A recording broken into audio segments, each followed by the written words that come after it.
السلام عليكم ورحمة الله وبركاته. عليكم السلام ورحمة الله وبركاته. من خودم Aha. خواستم سر کار Ha? کار میتونم فرق ندارد پول داشته باشم قرض میدیم فرق ندارد پرسیدن میدیم در آدمی که ایپوتک قرض داره شما پول از میگیری ایپوتک گناهکار میشه. نه دیگران قرضدار از من پول گرفتن برای ایپوتک سپردن. بله من میدونم که همین ایپوتکچی ها روزش میبیاد داده نمیتوند، بعد مجبور میشه و از بانک میترسد از دیگران بله گرفته میتید. الله المستعان. به هر حال این یاری در گناه است. سبحان الله.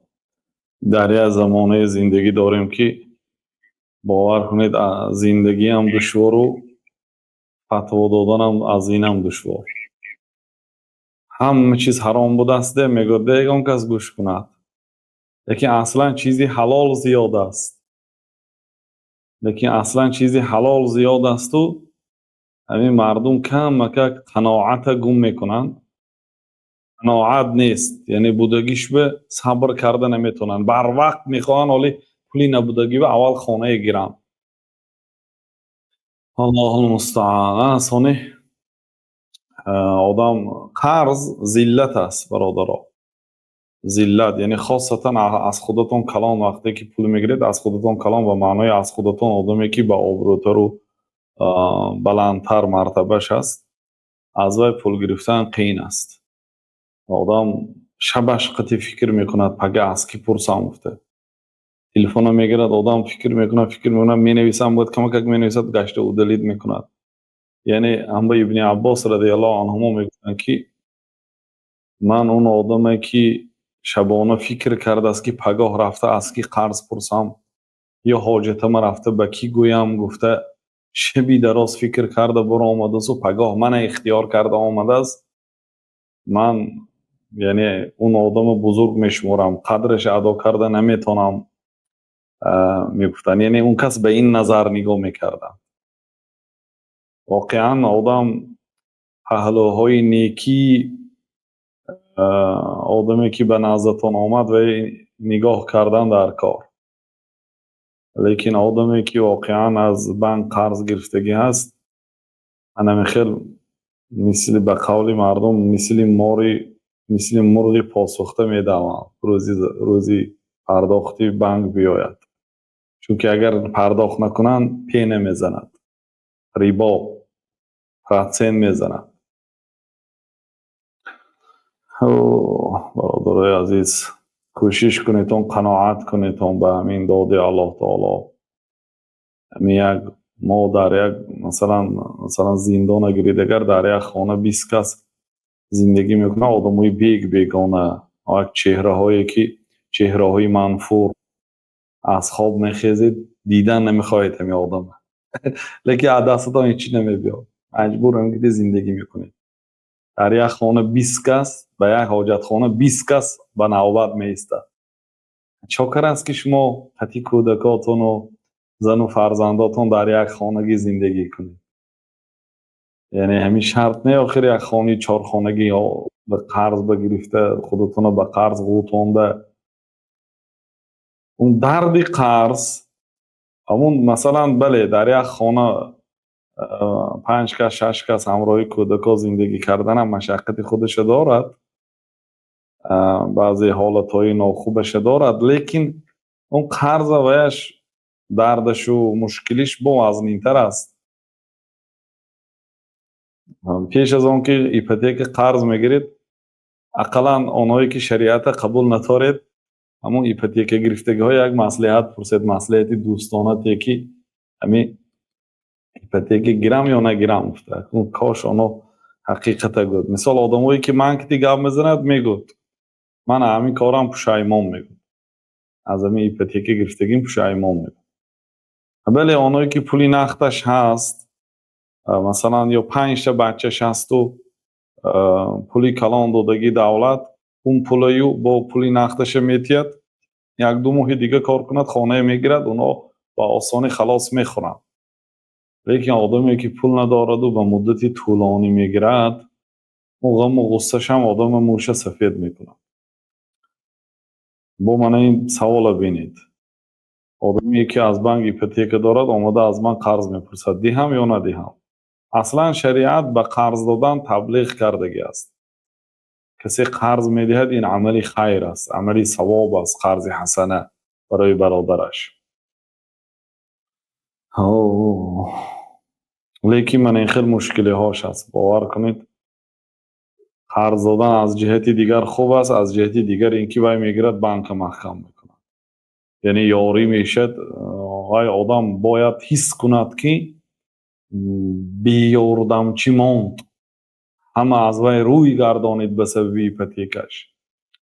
لیکن ما اصلا نمیخواهیم برای مردم وزنین کردن.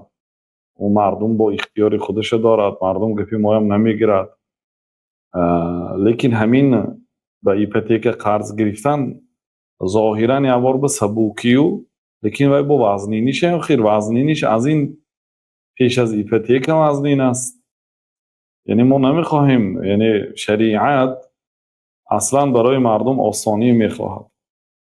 پیامبر صلی الله علیه وسلم هر چقدر کوشش میکردن برای امتشان آسان شود. من دوست میدارم که مسواک در هر یک طهارت هم مسواک کنم.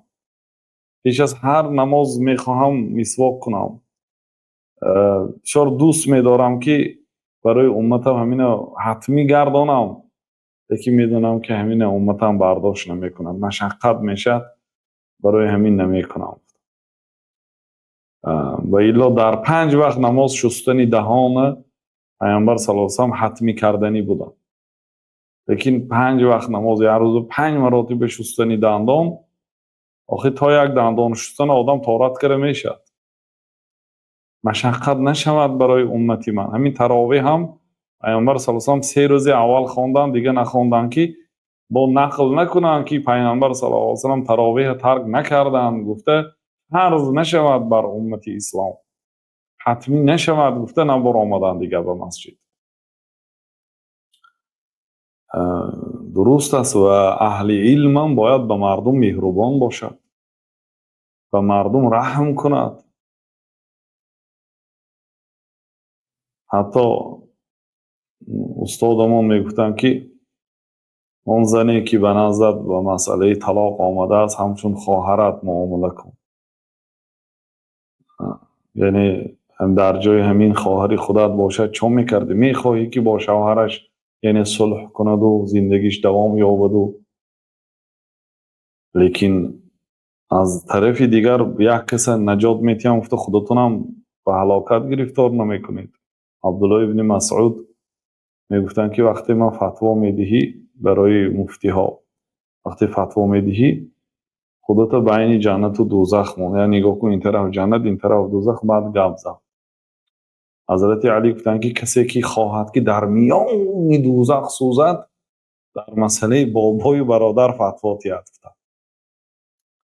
یک آدم از دنیا وفات میکند، از خودش بابا میماند و برادر.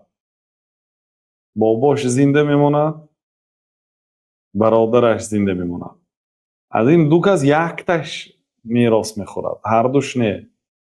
یا بابای آدم میراث خورد، بابای پدری، یا برادرش، میت برادرش. کدام یکتش میراث خورد، دویمش حجب میکند، پیش راهش میگیرد. کدامش به زکات تیم میراث تیم. نگاه کنید این هر دوشم بابا کتی برادر از طریق پدری آدم، پدر این آدم گذشتگی، میت پدرش بر وقت گذشتگی، میت پدرش گذشتگی. اکنون نوبت این آمد، نوبت پسرش. وقتی پسرش از دنیا گذشت از خودش یک بابا مونده رفت و یک عمک. عمکش میراثش گیرد، برادرش، برادری خودی میت، یا پدرش یا بابایش. بابایش برای پدرش پدر میشه، این برادرش برای پدرش پسر میشه. یعنی پدری پدرش اولادانیم یا پسری پدرش اولادانه، برادرش پسری پدرش میشه.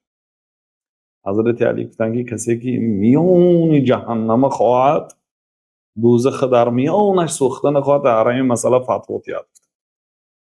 بسیار وزنین است. الله المستعان برادر، حواله به وی خودتون اینش. به هر حال به گناه یاردم دادن، شبهی به گناه یاردم دادن است، کاری ثواب هست. از یک طرف که از یک طرف کاری ثواب که به برادری مسلمان قرض دادن و آن را دستگیری کردن، از طرف دیگر اینکه یاردم دادن به ریباخوری، ریباخورانیدن بانک.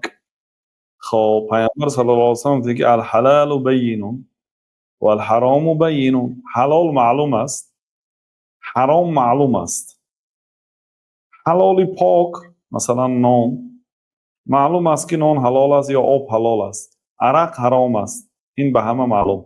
بینهما امور مشتبهات، بین حلال و حرام یک کارهایی هست که به حلال هم مانندی دارد، شبهه که معنیش میخواد.